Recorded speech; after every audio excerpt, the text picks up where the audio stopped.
Listen, I try not to pick favorites, but this week of high school football coverage might be the best one yet. We had all the AA action last night, giving small towns across Montana the spotlight for Big Sky Friday night, and small town football is what defines the Treasure State. We know how seriously you all take it, and we do too. We've got a stacked slate filled with playoff implications and teams fighting for their lives. Let's kick it off with our game of the week between Anaconda and Florence-Carlton, where the Western B remains wide open. Florence-Carlton can lock up the top seed with a win, while Anaconda is fighting for a senior night dub to stay in the race for that #1 spot. This was an absolute monsoon in the first half, and it had an unbelievable impact on the game. The ball is sliding all over the place like butter on the griddle as both teams struggle to maintain control, but somehow Anaconda QB Travis Dye boots this 56-yard beauty of a punt to flip the field. Ensuing drive, and the Falcons can't grip the football. That kind of happened at Mitchell Stadium. Copperheads get the ball back, and Travis Dye goes trucking. A bruising 32-yard carry as he runs like a wrecking ball, and Anaconda is in Falcon territory. But the drive ends a few plays later. Dye's throw is perfectly deflected by Levi Winters. He's on the receiver like a pair of skinny jeans as they regain possession, and here comes the cream of the Western B. Maddox Chase rumbles and bumbles to move the chains. Then Brody Duchesne finds Winters again for the ankle-breaking reception. And just before the half, Duchesne dissects the D and finds Pater to put Florence on the board. The Falcons go into the break with the touchdown lead. And while the rain let up in the second half, the visitors didn't relent as they earned the 35-0 win and have earned the right to host some playoff football this year. Heading over to Missoula, where Loyola and Thompson Falls are desperate to keep the season alive. And after a scoreless first quarter, the Rams start to find their groove. Andrew Richardson looking for a man and finds Jacob Horner for a whole lot of yak and a chain mover. And then Richardson caps off the drive with a keeper, and he's in for the opening score. Rams up, so Thompson Falls on 4th down, go full steam ahead. But these ain't the Philly Eagles, man, and no tush push is going for 3+ yards tonight. Rams back in action, looking to double the lead, give it to bruising back Nick Carvani for the chain mover. Then on 3rd down, Todd Hughes calls for the Wildcat, and Owen Felton follows the blockers for the score. Rams up 14, and the student section saying, "Whose house?" Rams house, as Loyola gets the 41-14 dub for win #3 on the season. And some Class B action for you early. Let's move up a class and head out to Columbia Falls, where Kenzie Valentine has the action as the Wildcats look to stay atop the standings. Hey, Alex, with a win tonight, Columbia Falls can clinch the top seed in the Northwest. Can they get it done against Polson? Let's find out. Starting off strong for Polson, they pass it on 3rd and goal to Holden Emerson for the first touchdown of the game. It was mostly a defensive battle from here on out in the first half, starting with Sioux Falls hopping on a fumble that was dropped by Polson while recovering a punt.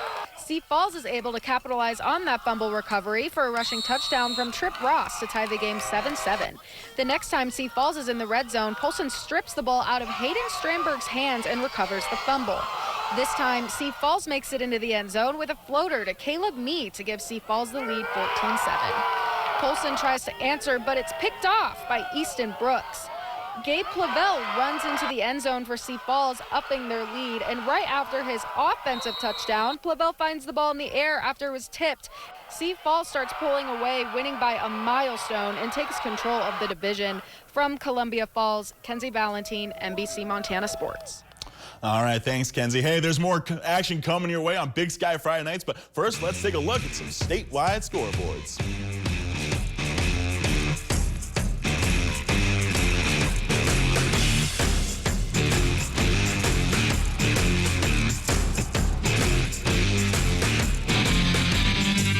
Big Sky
With us, our Big Sky Friday night coverage continues with a good one on the Class B level in the town of Boulder, Montana, where Manhattan came to town hoping to stay undefeated, and that's why I sent Tommy Rooney out there tonight. Tommy, as a Steelers fan, you're somewhat of an expert on watching your team get upset on the regular, so I got to ask, did you feel an upset brewing tonight?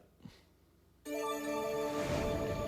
know what, Alex? I can't believe that you would try to bring down my vibe like that on a Big Sky Friday night. If you want to talk about upsets, if you're 0-6 New York Football Jets win a game this year, it'll be an upset. But let's get back to the good vibes. Let's take a look at how this one went tonight. It's mid-October, so it's spooky season here in Boulder, but it was also senior night for the Panthers as they honored the elder statesmen of the program. Scheduling an undefeated team for your senior night is a tough draw, and the Tigers did not waste any time getting on the board as quarterback Tyson Pavlik sneaks his way into the paint on the game's first drive. After a Panthers punt, Manhattan has it again, and running back Marshall Freeze powers his way down to the 1-yard line, and on the next play, puts it in to get Manhattan out to a 14-0 lead.